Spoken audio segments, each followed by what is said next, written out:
Andrea Jackson. I am Mitch English. You have found Daily Flash, and we thank you so much for that. Thank you. Good job.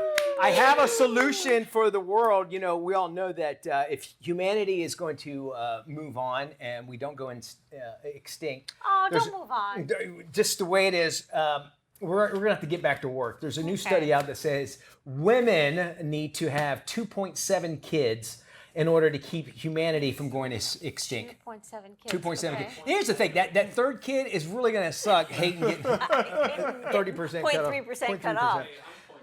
You are point? You're 0.7? James and I are doing our part, right? It. I got 3 in my... I'm working on it. I got 2 to spare. I'm working on it. I'll give my 2. I got 2 to spare for you. Okay, thank you. I appreciate so you give it a day. They said the researchers factored in real life chaos like childless adults, random deaths, even sex ratios. Men to women. Women, right? And found that math, because if you're doing these kinds of surveys, you're not having sex. If you're going to, right? But that kind of sex ratios. Another fact. Who does these surveys? Exactly. Lonely people, apparently. Seriously. They say the math does not add up unless every woman has 2.7 kids. They also found that having more girls than boys could actually help, because then more girls can have babies. Bottom line, if we don't start having more babies, our family trees are just going to be stumps after a while. So keep that in mind. So have more babies. Have more babies. Not me. Don't look at me. I'm done. No, you and me. I'm done too. Can I borrow a couple from you you got a short one. I think between you and I, we have enough to spread out. That's it. That's it. I'm trying over here. And We're you're working. trying. We're working. Nothing wrong with trying. I say keep on trying. That's the best part of it.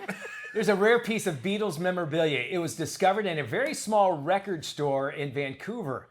Initially, thought it was a bootleg with the label Beatles 60s demos on it, but then it was definitely confirmed to be a direct copy of the band's original 1962 audition tape for Decca Records. Can you imagine that? No label way. ended up passing on the quartet, but now they have a demo before they were the Beatles. At all. To have something like that, I mean, it's just, first off, just completely crazy, weird, and rare to be able to have and found something like that. You kind of wonder, does Paul McCartney want that? Or does, the surviving Beatles, would they like it? Can I ask you, where did they find a machine to put those Beatles That's another thing, you're right. Break into the Smithsonian. How are you able to, verify that? I was watching, I tell you what it was. It was Smartless. Smartless. If you've not listened to Smartless, you're missing out. The best, whatever. And Sean Hayes was like, I just found out the Beatles are spelled that way because of beat, B-E-A-T. And I go, and they were like, well, yeah, no duh. I'm like, oh yeah, I didn't know that. Okay. They were giving him such a hard time. I thought they might have been avoiding a copyright or something. Yeah. I was never thought of it. Me neither. Until I heard Smartless on that. I'm like, oh yeah. And then, you're like, oh yeah, I knew that. Yeah. No, you did not. Makes sense, but I never knew that. But Jason and Will were just giving him hell about it because you didn't know that the Beatles were spelled that way because they were a band and it's a beat. It's like, no. And I'm like, you know what, Sean Hayes, we're with you. We're with you, 100%. We're on your side. Yes. According to new research, Americans' trust in the mainstream media has dropped to an all-time low. Well, because of this show. Yeah, probably.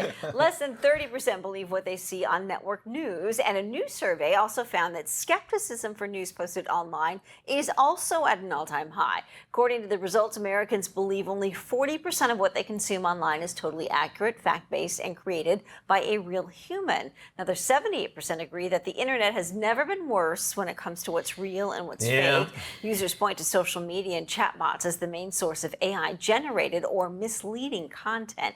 And if you think about search engines too, they're all skewed in a particular way. So to find a search engine that is nonpartisan is really difficult, because if you're trying to find both sides of the story or do a little bit more digging, oftentimes you'll just see the same story pop up over and over because a lot of these companies pay to be placed on top and they pay for their content to be front and center. And thank goodness, at least Google does that. They say this is paid, you know, and they're the ones that always pop up at the top. But you kind of wonder, before that, like, you need to say that it was paid because I want to know what's guiding me into that direction. And then also you'll have news organizations, because of the consolidation of companies, they'll have the same story on different websites, which makes it even bigger, right?